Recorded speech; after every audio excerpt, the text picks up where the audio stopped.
家电台 FM 93.7，波多哈达电台，欢迎你的收听。以下节目是由行政院劳工委员会职业训练局委托制播，欢迎收听。Service station for Philippine workers in Taiwan. 开心假日菲律宾。Narito na ang Radyo Pinoy kasama si Kabayan Dad, Rodrigo Aquino.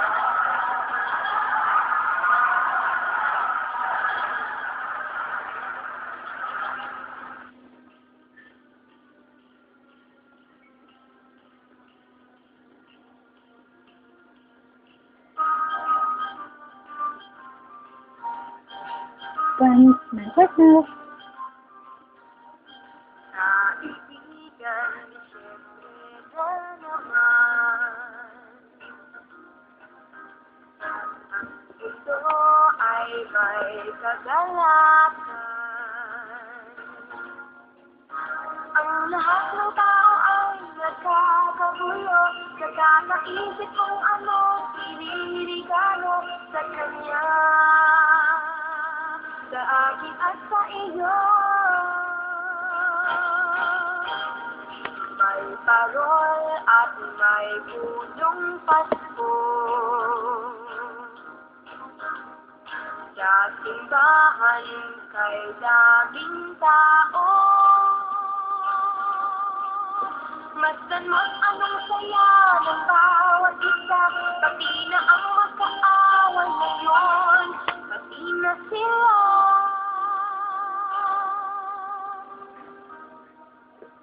Bakit ba hindi pa nga araw-araw Pasko sana sa buong mundo? Araw-araw sana ay palaging ganito, laging may pagmamahal sa bawat isa. Sana ang buong mundo laging masaya. Pangarap ko araw-araw Pasko.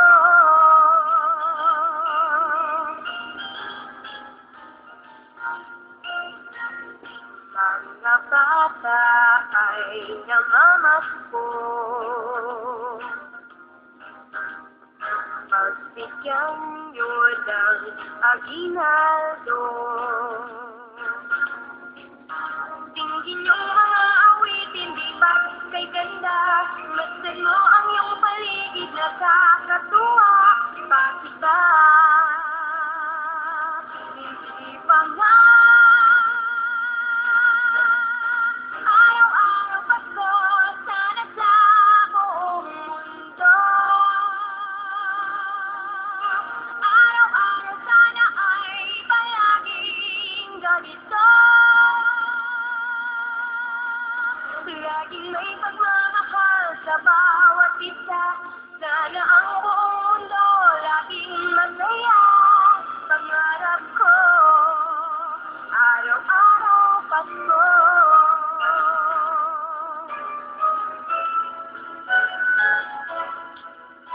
Araw-araw Pasko sana sa buong mundo. Araw-araw sana ay palaging ganito, laging may pagmamahal sa bawat isa. Sana ang buong mundo laging masaya. Pangarap ko araw-araw Pasko.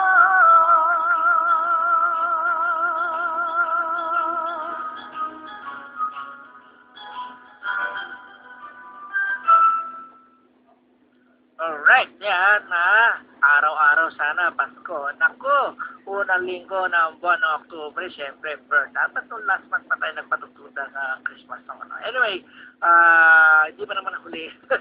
Ito ang unang awitin natin para sa taon na ito, para sa araw ng Kapaskuhan. So, So, sana araw-araw ng Pasko, andyan ang pagmamahalan, andyan ang pagbibigayan. Pero iba yata nangyayari ngayon, ano? Marami na kayo nababalita ngayon sa ating bansa, di ba? Yan mga nangyayari sa Zamboanga, mga nangyayari yan tungkol sa PIDAP, yung mga port barrel. Ako, nasa ba yung pagmamahalan dyan, di ba? Ayun, at hindi natin maranasan ang diwa ng Pasko pag ganyan po ang nangyayari sa ating bansa. No? Sana sa buwan na ito, Oktubre, ang pinag-uusapan na ngayon yung mga bonus eh. Bonus yan, hindi port barrel yan, bonus yan Pero wala, mukhang malabo ang bonus ng mga empleyado, wala di ba pinag-uusapan sa atin ang pinag-uusapan ngayon, ibang bagay, itong mga timantahan, itong tungkol sa mga port barrel, tungkol dyan sa acceleration, funds, kung dami niya tinatawag-tawag dyan, no? Pero anyway, lahat mga pera na yun, no? Yung pinag-uusapan ngayon, nakarating sa mga talagang kinaukulan, yung mga talagang kababayan natin na mahihirap, na nangangailangan ng tulong, ano? At yung sa Zamboanga naman, sana matigil na yan, ako. Ano ba mangyayari sa bakbakan na yan, Dapat yan pinag-uusapan. At sa pag-uusap naman, isa lang ating pakiusap. Maging bukas tayo sa mga pinapaabot sa atin. Huwag sarado yung kaisipan natin sa mga panukala, sa kanilang mga tinahing, at siyempre, ganun din sa kabilang panig. Bukas ka rin kayo sa pagtanggap ng mga suggestion at paliwanag din ng kabilang panig. Di ba? Kasi kung one-sided lang, hindi mangyayari. Paano pa maayos yan, di ba? Kailan open tayo pareho, di ba? Sana ganyan, kapayapaan. Para sa ganon, araw-araw ay Pasko. Okay, patin muna natin ang ating mga kabayan dyan sa Kaohsiung. Kumusta po kayo dyan? Kumusta ang panahon? Kumusta ang klima dito sa Northern Taiwan? Ayan, malamig-lamig na simoy ng hangin. Ito nga, si Kabay may konting ubo. Konti lang ko yun. Ingat po kayo, Dan. Talaga naman. Oo, nakakaiba ang panahon ngayon dito sa araw. Mainit. Pagdating na sa gabi, malamig ang panahon at sa umaga. Kaya ganyan, di ba? Nasabi ko na, diba, yan ang simula ng fall. Kaya sabi nga, ingat-ingat lang po. Sabi nga, huwag tayong magkasakit. Okay? So, sa mga taga-Thailand, Pinto, Taichung, ang ating mga kababayan na fisherman, kamusta po kayo? Nakikinig pa mo ba kayo?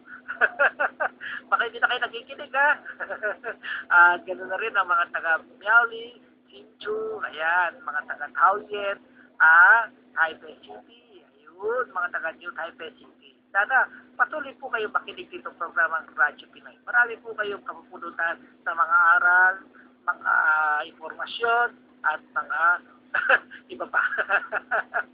Okay, at batiin muna natin yung mga pinababati ng ating presidente ng Radyo Pinoy, si Sir, narito po si Julie Arienza, si Angelina Umali, Arlene Umali, makapatid siguro ito, si Jean Martes, si Jenny Sagon, si Mika Tenko, si Lea, si Sorano, si Michael Yuson, yan, pinababati po, at saka si Michelle Gonzalez. Siyempre, pinabati nga rin sa mga birthday celebrant. At siyempre, si Perly Baluyot, patuloy pa rin ang kanyang pagbati. Alam mo si Perly, araw-araw yan bumabati sa atin. Hindi nakakalimot yan. Hindi nakakalimot yan. Lagi tayo binabati. Kaya, wala pa makausap kuya narito rin, yung mga binabati ni Perly, binabati niya yung mga nagdiwang ng kanilang karawan, yung mga nagdiwang ng kanilang karawan. Kaya, belated happy birthday kay Isay Castrado. Nag-ikas mo na ito si Isay. Si Rose Berlinga. October 1. Balunga po. Ayun. At si Alice Pantamo. Birthday niya ng 2. Si Jean Marin. Birthday niya nung, kailan ba yan? Kapos. Di ba? 5. Kahapon ang birthday niya. So, si Ningning ng OWA, magbe-birthday siya sa next week, At masabi birthday, Ningning, 8 siya. Si Elizabeth Canoria, sa 9. Si si Jody Aranyo ba ito? At may bilis, si Lenny Biray sa 11. Advance happy birthday sa inyo, ha? Ayun, talaga naman, ang sarap ng magkaroon ng araw ng birthday, no? Lalo na kumihanda. So, ano po, anong handa natin sa birthday natin? Kailangan malaki-laki ang handa natin, ha? At grande. At kumpirahin nyo ang barangay. At para sa inyo, happy birthday. At sa lahat po ng birthday sa kong ito, happy birthday.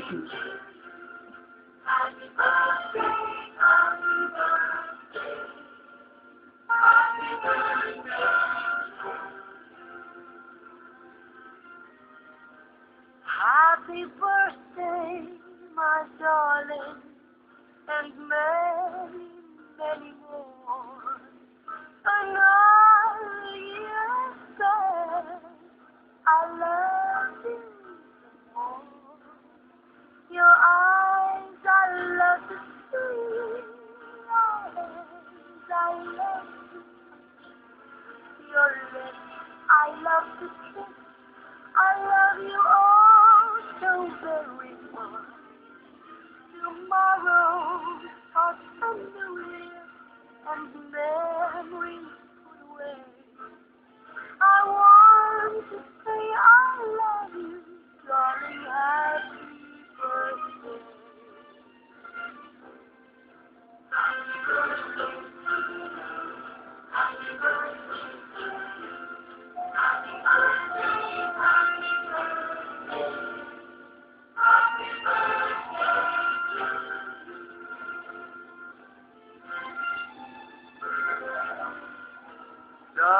Darling, you are growing older.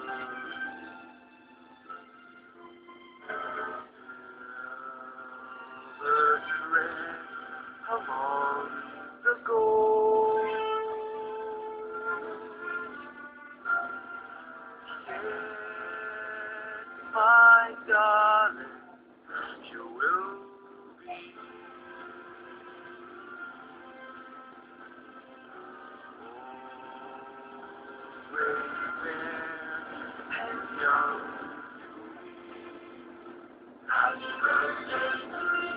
Happy birthday.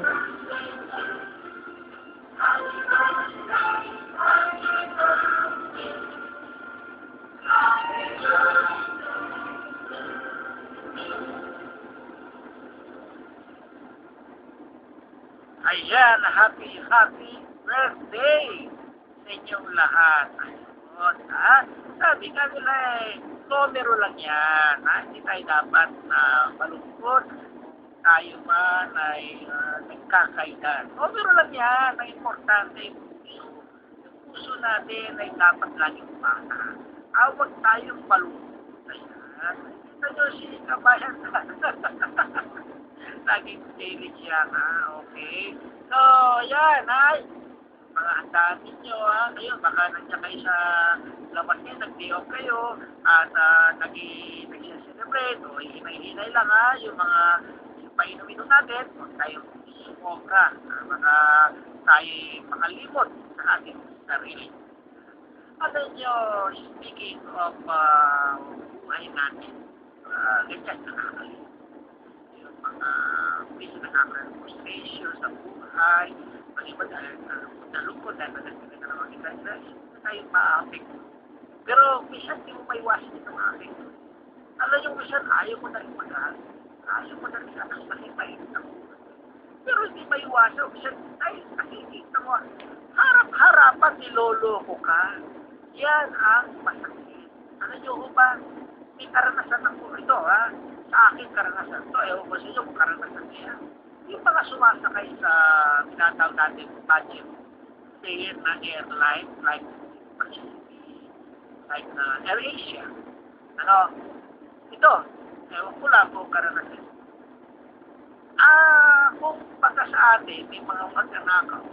Ang nagnanakaw ba, kumisan talaga, meron pa yung delikatese, bakit?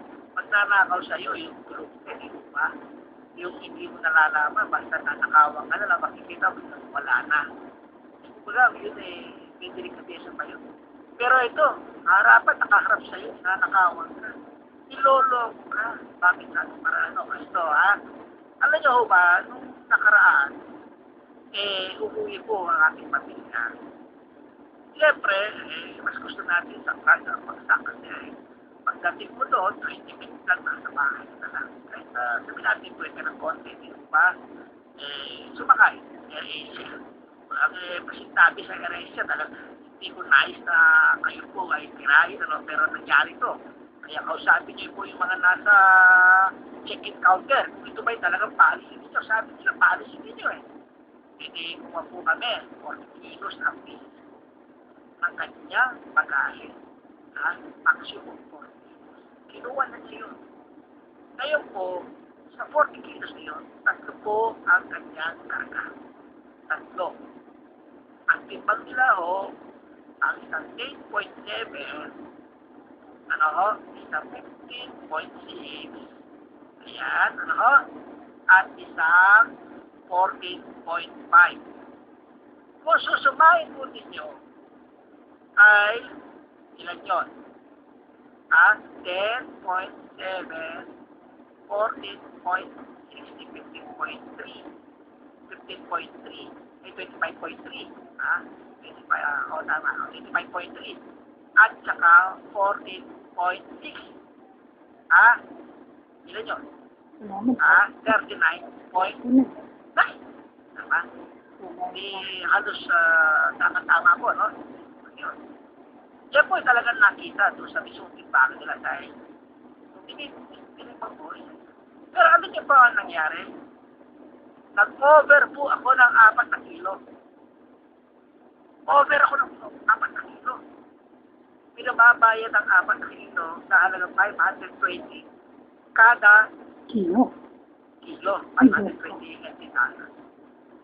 Ano niyo ba, kalukuhan Ano ginawa nila, paano papamaraan niya kaya magiging kayo?